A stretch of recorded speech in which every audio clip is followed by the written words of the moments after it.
ನಿನ್ನನ್ನು ನೀನು ತಿಳ್ಕೋ, ಪರಮಾತ್ಮನ ಸಾಕ್ಷಾತ್ಕಾರ ಮಾಡ್ಕೋ ಅಂತ ನಿನಗೆ ಸಮಾಜದೊಳಗೆ ಬದುಕಾಕ ದಾರಿಯನ್ನ ತೋರಿಸಿರ್ತಕ್ಕಂಥ ಇಂಥ ಗುರುಗಳು ಮೂರನೆಯ ದೇವರು.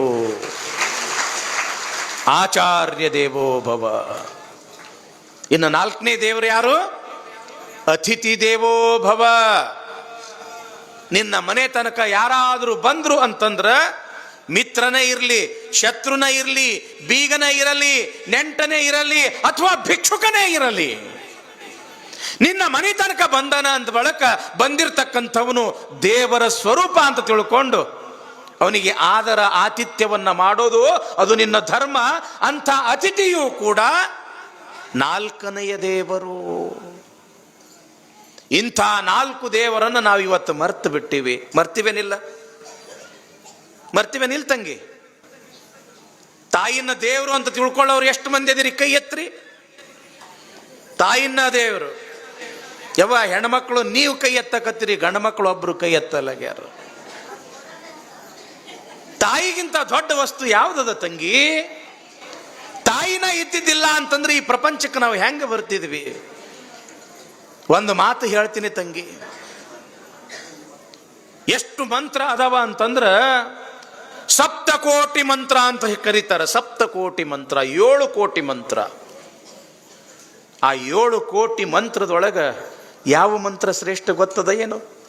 ಒಬ್ಬೊಬ್ಬರಂತರ ಪಂಚಾಕ್ಷರಿ ಮಂತ್ರ, ಒಬ್ಬೊಬ್ಬರಂತರ ಗಾಯತ್ರಿ ಮಂತ್ರ, ಒಬ್ಬೊಬ್ಬರಂತರ ಅಘೋರ ಮಂತ್ರ, ಮೃತ್ಯುಂಜಯ ಮಂತ್ರ. ತಂಗಿ, ಎಲ್ಲ ಮಂತ್ರಗಳಲ್ಲಿ ಅಂದರೆ 7 ಕೋಟಿ ಮಂತ್ರಗಳಲ್ಲಿ ಅತ್ಯಂತ ಶ್ರೇಷ್ಠ ಅನಿಸಿಕೊಂಡಿರ್ತಕ್ಕಂಥದ್ದು ಒಂದೇ ಒಂದು ಮಂತ್ರ ಅದ, ಅವ್ವ ಅನ್ನೋ ಮಂತ್ರ. ಅಮ್ಮ ಎಂಬ ಮಾತಿಗಿಂತ ಬೇರೆ ಮಂತ್ರ ಎಲ್ಲಿದೆ? ಅದು ನೀಡುವ ಶಾಂತಿ ಕಾಂತಿ ಯಾವ ತಾರೆ ರವಿಗಿದೆ? ದೊಡ್ಡ ವಸ್ತು ರೇವ ಅದು. ಅವ್ವ ಅನ್ನೋ ವಸ್ತು ಬಹಳ ದೊಡ್ಡದು. ಅದಕ್ಕಿಂತ ದೊಡ್ಡ ವಸ್ತು ಯಾವುದು ಇಲ್ಲ ಈ ಪ್ರಪಂಚದೊಳಗೆ, ಯಾವುದೂ ಇಲ್ಲ. ವಿಪರ್ಯಾಸ ಅಂತಂದ್ರ ಯಾವ ಭಾರತ ದೇಶದೊಳಗೆ ತಾಯಿನೇ ದೇವರು, ತಂದೆನೇ ದೇವರು, ಗುರುಗಳೇ ದೇವರು, ಅತಿಥಿಗಳೇ ದೇವರು ಅಂತ ತಿಳ್ಕೊಂಡು 10,000 ವರ್ಷಗಳಿಂದ ಈ ಮಂತ್ರಗಳನ್ನ ಹೇಳ್ತಾ ಜಗತ್ತಿಗೆ ಬಂದದ ನಮ್ಮ ದೇಶ. ಅಂತ ನಮ್ಮ ದೇಶದೊಳಗ ಇವತ್ತ ವೃದ್ಧಾಶ್ರಮಗಳು ಹುಟ್ಟಾಕತ್ತಾವ.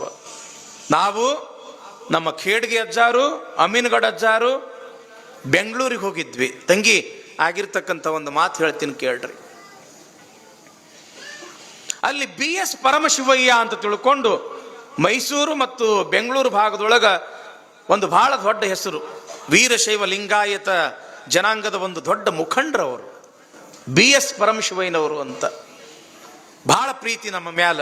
ಬುದ್ಧಿ, ಇಲ್ಲಿ ತನಕ ಬಂದಿರಿ, ನಾವೊಂದು ವೃದ್ಧಾಶ್ರಮ ತೆಗೆದೀನಿ, ನೋಡಾಕತ್ತೀರಿ ಬರ್ರಿ ಅಂತ ನಮ್ಗೆಲ್ಲರಿಗೂ ಕೂಡ ಕರ್ಕೊಂಡು ಹೋದ್ರು.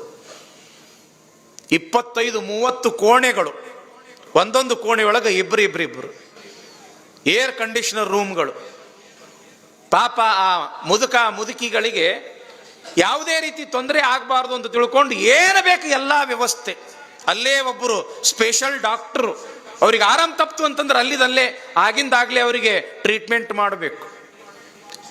ಎಷ್ಟು ಚಂದ ನೋಡ್ಕೊಂಡಾರ BS ಪರಮಶಿವಯ್ಯನವರು ಅಲ್ಲಿ ಇರ್ತಕ್ಕಂಥ ವೃದ್ಧಾಶ್ರಮದಲ್ಲಿ ಇರ್ತಕ್ಕಂಥ ಅಜ್ಜ ಅಜ್ಜಿಗಳಿಗೆ ಅಂತಂದ್ರ ಅವ್ರ ವ್ಯವಸ್ಥೆ ನೋಡೇ ನಮ್ಮ ಕಣ್ಣಾಗ ನೀರು ಬಂತು. ಅಟ್ಟು ಪ್ರೀತಿಯಿಂದ ನೋಡ್ಕೊಂಡಾರ. ಬಹಳ ವಿಚಿತ್ರ ಅನಿಸ್ತದ ತಂಗಿ ಕೇಳಿದ್ರೆ. ಅಂದ್ರ ನಾವು ಕೇಳಿದ್ವಿ ಅವರಿಗೆ, ಅಲ್ಲೇನು ಮುದುಕಿ ಇದ್ರಲ್ಲ, ಯಾಕ್ರಿವಾ ನೀವು ಮನಿ ಎಲ್ಲ ಬಿಟ್ಟು ಇಲ್ಲಿ ವೃದ್ಧಾಶ್ರಮದೊಳಗೆ ಇಳ್ಕೊಳಕ್ ಬಂದಿರಲ್ಲ, ಯಾಕ ನಿಮಗೆ ಮಕ್ಕಳಿಲ್ಲೇನು? ಅಥವಾ ಭಾರತ ದೇಶದೊಳಗೆ ಇರುವುದಿಲ್ಲೇನವರು, ಬೇರೆ ದೇಶದೊಳಗೆ ಇರ್ತಾರೇನು?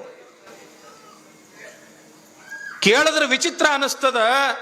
ಇಲ್ಲ ಸ್ವಾಮೀಜಿ, ನಮ್ಗೆಲ್ಲರಿಗೂ ಕೂಡ ಮಕ್ಕಳಿದ್ದಾರೆ, ಅಂತಿಂತ ಮಕ್ಕಳಿಲ್ಲ.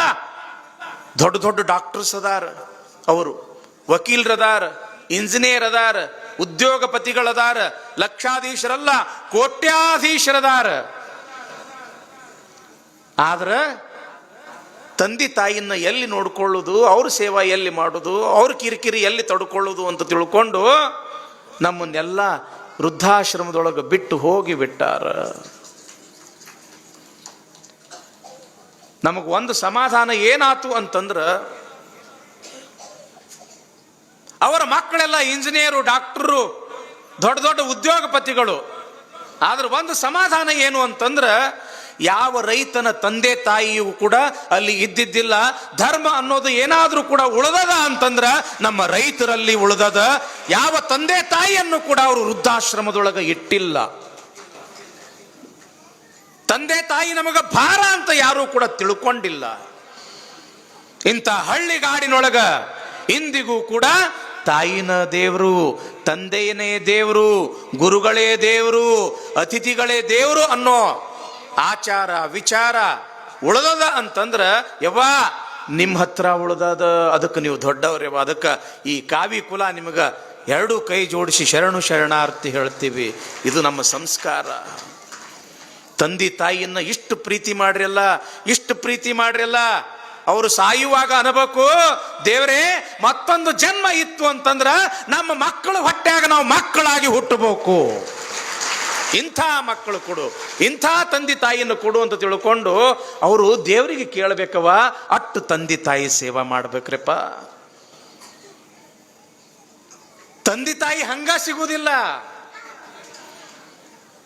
ಪುಣ್ಯದ ಫಲವಾಗಿ ತಂದೆ ತಾಯಿ ನಮಗೆ ಸಿಗ್ತಾರ. ತಂದೆ ತಾಯಿ ಅಂತ ಏನು ತಿಳ್ಕೊಂಡಿರಿ ನೀವು? ಪರಮಾತ್ಮ ನಿರಾಕಾರ ಸ್ವರೂಪ, ಕಣ್ಣಿಗೆ ಕಾಣೋದಿಲ್ಲ. ದೇವರ ನಿರಾಕಾರ, ಅವನಿಗೆ ಆಕಾರ ಇಲ್ಲ. ಆದ್ರೆ ನಿರಾಕಾರ ಸ್ವರೂಪನಾಗಿರ್ತಕ್ಕಂಥ ದೇವರು ಯಾರ ಸ್ವರೂಪದೊಳಗೆ ಬಂದು ನಮ್ಮನ್ನ ರಕ್ಷಣೆ ಮಾಡ್ತಾನ ಅಂತಂದ್ರ, ತಂದೆ ತಾಯಿಯ ಸ್ವರೂಪದೊಳಗೆ ಬಂದು ನಮ್ಮನ್ನ ದೊಡ್ಡವರನ್ನಾಗಿ ಮಾಡ್ತಾನ, ವಿದ್ಯಾಭ್ಯಾಸ ಕಲಿಸ್ತಾನ, ಉದ್ಯೋಗಕ್ಕೆ ಹಚ್ತಾನ, ಮದುವೆ ಮುಂಜಿ ಮಾಡ್ತಾನ, ನಮ್ಮ ಜೀವನದೊಳಗ ನಮ್ಮ ಕಾಲ ಮ್ಯಾಲ ನಮಗ ನಿಂತುಕೊಳ್ಳುವಂಗ ಮಾಡ್ತಾನ. ಆ ದೇವರು ಯಾರ ಸ್ವರೂಪದೊಳಗೆ ಬಂದು? ತಂದೆ ತಾಯಿ ಸ್ವರೂಪದೊಳಗೆ ಬಂದು. ಹಿಂದಕ್ಕೆಲ್ಲ ಹಾಡುಗಳಿದ್ದು, ತಂದೆ ತಾಯಿ ದೇವರೆಂದು ನಂಬಿ ಪಾದ ಪೂಜೆಯ ಮಾಡೋ, ನೀತಿ ತಪ್ಪಿ ನಡೆದರೆ ನಿನಗೆ, ನೀತಿ ತಪ್ಪಿ ನಡೆದರೆ ನಿನಗೆ ನರಕ ತಪ್ಪದಯ್ಯ ಮನುಜ, ನರಕ ತಪ್ಪದಯ್ಯ ಮನುಜ. ಉದಯಲೆದ್ದು ಮುಖವ ತೊಳೆದು ಸದಾ ಶ್ರೇಷ್ಠ ಭಸ್ಮವ ಧರಿಸೋ, ಮೊದಲು ವೈರಿಧ್ಯಾನವ ಮಾಡೋ, ಮೊದಲು ವೈರಿಧ್ಯಾನವ ಮಾಡೋ, ಮಾತಾಪಿತರ ಪಾದಕ್ಕೆ ನಮಿಸೋ, ಮಾತಾಪಿತರ ಪಾದಕ್ಕೆ ನಮಿಸೋ, ಹೆತ್ತವರ ಕೀರ್ತಿಯ ಗಳಿಸೋ, ಉತ್ತಮರ ಮಗನೆಂದೆನಿಸೋ. ಹೋಗ್ಯಾವ ಇಂಥ ಹಾಡೆಲ್ಲ. ಇಂಥ ಹಾಡುಗಳೆಲ್ಲ ಕಡಿಮೆ ಆಗಿಬಿಟ್ಟವು. ಕಡಿಮೆ ಆಗ್ಯಾವೇನಿಲ್ರಿ? ಇವು ಇರಬೇಕ್ರಿವಾ. ಇವು ನಮ್ಮ ಮಕ್ಕಳಿಗೆ ದಾರಿ ದೀಪ. ಇವು ಏನು ಮಾಡಕತ್ತೀವಿ ಅಂತಂದ್ರೆ, ನಮ್ಮ ಮಗ ಡಾಕ್ಟರ್ ಆಗಲಿ, ಇಂಜಿನಿಯರ್ ಆಗಲಿ, ವಕೀಲ ಆಗಲಿ, ಜಡ್ಜ್ ಆಗಲಿ, MLA ಆಗಲಿ, MP ಆಗಲಿ ಅಂತ ತಿಳ್ಕೊಂಡು ಅವರಿಗೆ ಬರೀ ಓದ್ಸ ಹುಚ್ಚ ಬೆಳೆದೈತೆ ಹೊರತು ನಮಗ. ಆದ್ರೆ ಅವರಿಗೆ ಒಳ್ಳೆಯ ಸಂಸ್ಕಾರ ಕೊಡುವ ಹುಚ್ಚು ನಮಗಲ್ಲಿ ಉಳಿದಿಲ್ಲ. ಮಕ್ಕಳಿಗೆ ಸಂಸ್ಕಾರ ಸಂಸ್ಕೃತಿ ಕಲಿಸೋದು ಬಹಳ ದೊಡ್ಡ ಮಾತದ ಯವ್ವ.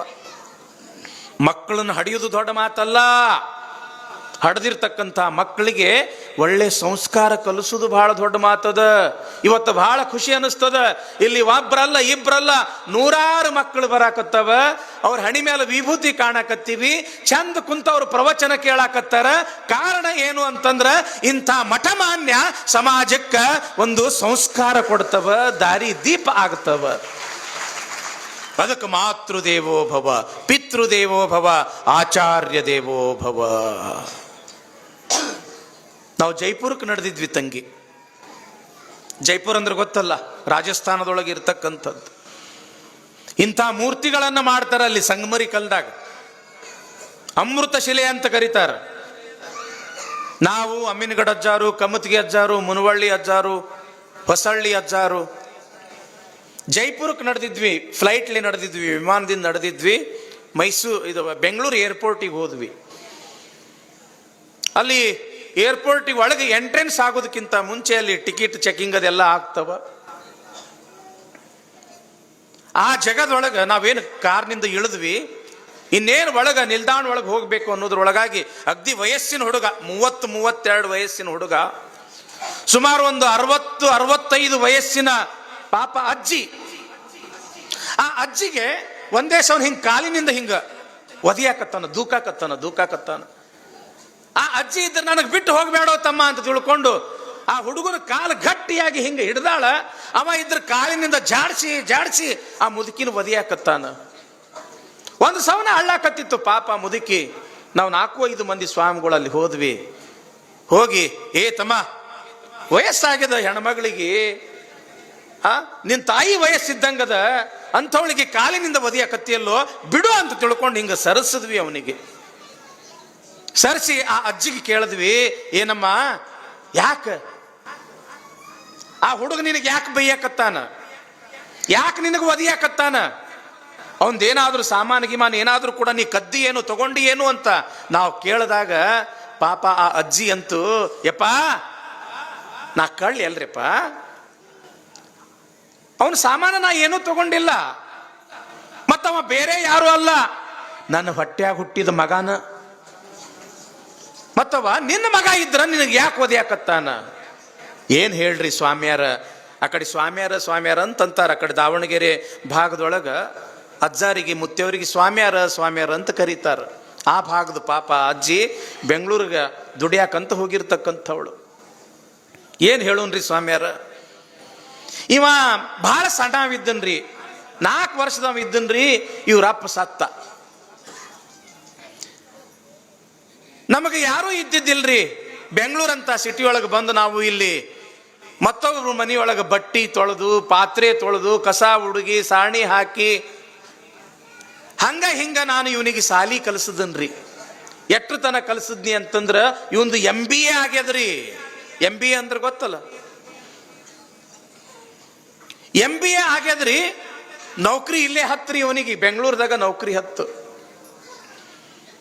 ಇವನು ಮದ್ವಿ ಮಾಡಬೇಕು ಅಂತ ತಿಳ್ಕೊಂಡು MBAನೇ ಮುಗಿಸಿರ್ತಕ್ಕಂಥ ಒಂದು ಕನ್ಯಾ ನೋಡಿ ಮದ್ವಿ ಮಾಡ್ದಿನ್ರಿ. ಅಕ್ಕಿಗೂ 1 ಲಕ್ಷ ರೂಪಾಯಿ ಪಗಾರ ರೀ, ಇವನಿಗೂ 1 ಲಕ್ಷ ರೂಪಾಯಿ ಪಗಾರ. ಅಕ್ಕಿಗೆ ಮುಂಬೈಗೆ ಟ್ರಾನ್ಸ್ಫರ್ ಆಗ್ಯದ್ರಿ, ಅಕ್ಕಿ ನೌಕರಿಗೆ ಮುಂಬೈಗೆ ಹೋಗ್ಯಾಳ್ರಿ. ನಾನು ಹೆಂಡತಿ ಹತ್ರನ ಇದ್ಕೊಂಡು ನೌಕರಿ ಮಾಡ್ತೀನಿ ಅಂತ ಹೇಳಿ ನಡ್ದನ್ರಿ. ಹೋಗಾಕೆ ನಾ ಬ್ಯಾಡ್ ಅಂದಿಲ್ರಿ. ಯಪ್ಪ ನನಗೂ ಕೂಡ ಕರ್ಕೊಂಡು ಹೋಗೋ, ನನಗಿಲ್ಲಿ ಸ್ವಂತ ಇರಾಕ್ ಮನಿ ಇಲ್ಲ, ಯಾರು ಬಂಧು ಇಲ್ಲ, ಬಳಗ ಇಲ್ಲ, ಯಾರು ಇಲ್ಲ, ದುಡ್ಯಾಕ ಮೈಯಾಗ ಶಕ್ತಿನೂ ಉಳಿದಿಲ್ಲ, ನನಗೂ ಕರ್ಕೊಂಡು ಹೋಗೋ ಅಂತ ಅವನ ಕಾಲಿಗೆ ಬಿದ್ದು ಕೇಳಾಕತ್ತೀನ್ರಿ. ಹಿಂಗ ನನಗೆ ಒದ್ಯಾಕತ್ತ ನೋಡ್ರಿ, ನೀವರ ಒಂದಿಟ್ಟು ಹೇಳ್ರಿ ಅಂತ ಪಾಪ ಮುದುಕಿ ಒಂದ ಸೋನು ಗೋಳೋ ಅಂತ ಅಳ್ಕೊಂತ ನಮ್ಮ ಮುಂದೆ ತನ್ನ ಕಷ್ಟ ತೊಡ್ಕೊಳ್ತು. ಇಷ್ಟು ಅನ್ನೋದ ತಡ ಆ ಹುಡುಗಿಗೆ ಎಷ್ಟು ಸಿಟ್ಟು ಬರ್ಬೇಕತ್ತೀರಿ. ಏನಾ ಯವ್ವ ಬಂದು ಸ್ವಾಮಿಯಾರ ಮುಂದ ನನ್ನ ಬಗ್ಗೆ ಹೇಳಕತ್ತಿ, ನೀನು ಭಾಳ ಕಷ್ಟಪಟ್ಟು ಕೂಲಿ ನಾಲಿ ಮಾಡಿ ಮುಸ್ರಿ ಗಿಸ್ರಿ ತೊಳೆದು ನನಗೆ ಓದಿಸಿನಿ, ಮದಿ ಮಾಡೀನಿ ಅಂತ ಹೇಳಿ ತಿಳ್ಕೊಂಡು ಭಾಳ ಕಷ್ಟಪಟ್ಟು ಹಡದೀನಿ ಅಂತ ತಿಳ್ಕೊಂಡು ಸ್ವಾಮಿಯಾರ ಮುಂದೆ ಹೇಳಕತ್ತಿದಿ. ನನ್ನ ಹಡದ ಕಿಮ್ಮತ್ತರ ಏನು ಕೇಳು, ಕೊಡ್ತೀನಿ ಅಂತಾಳು. ಏನಂತಾನ ಮಗ, ನನ್ನ ಹಡದ ಕಿಮ್ಮತ್ತರ ಏನು ಕೇಳು, ಕೊಡ್ತೀನಿ ಅಂತಾನ. ನೋಡ್ರಿ ಎಂಥ ನಾಲಾಯಕ ಮಕ್ಕಳು ಹುಟ್ಟ್ಯಾವ ನಮ್ಮ ದೇಶದೊಳಗ. ಹಡದ ಕಿಮ್ಮತ್ತು ಕಟ್ಟಕ್ಕಾಗ್ತದೇನ್ರಿಪ್ಪ? ತಾಯಿ ಹಡದ ಕಿಮ್ಮತ್ತು ಕಟ್ಟಕ್ಕಾಗ್ತದೇನು? 1 ಅಲ್ಲ 2 ಅಲ್ಲ 7 ಜನ್ಮದಾಗ ಹುಟ್ಟಿ ಬಂದ್ರು ಕೂಡ ಹಡದ ತಾಯಿಯ ಕಿಮ್ಮತ್ತು ನಿನಗೇನು ಕಟ್ಟಕ್ಕಾಗ್ತದೋ? ಹರಿಹರ ಬ್ರಹ್ಮಾದಿಗಳಿಗೆ ಕಟ್ಟಕ್ಕಾಗಿಲ್ಲ, ನೀ ಯಾವ ಗಿಡ ತಪ್ಪಲೋ? ಇಂಥ ಮಕ್ಕಳು ಹುಟ್ಟ್ಯಾವ ಈ ಪ್ರಪಂಚದೊಳಗ. ಪಾಪ ಆ ಮುದುಕಿ ಅಂತೂ ಒಂದು ಮಾತ, ಅದು ಇಂದಿಗೂ ಕೂಡ ನೆನಪಾತು ಅಂತಂದ್ರೆ ಕಳ್ಳಾಗ ಚುಚ್ಚದಂಗೆ ಆಗ್ತದ, ನೋವು ಆಗ್ತದ, ಭಾಳ ತ್ರಾಸ ಅನ್ನಿಸ್ತದ. ಏನಂದಳು ಗೊತ್ತದೇನ್ರಿ ಪಾಪ ಮುದುಕಿ, ಸ್ವಾಮ್ಯಾರ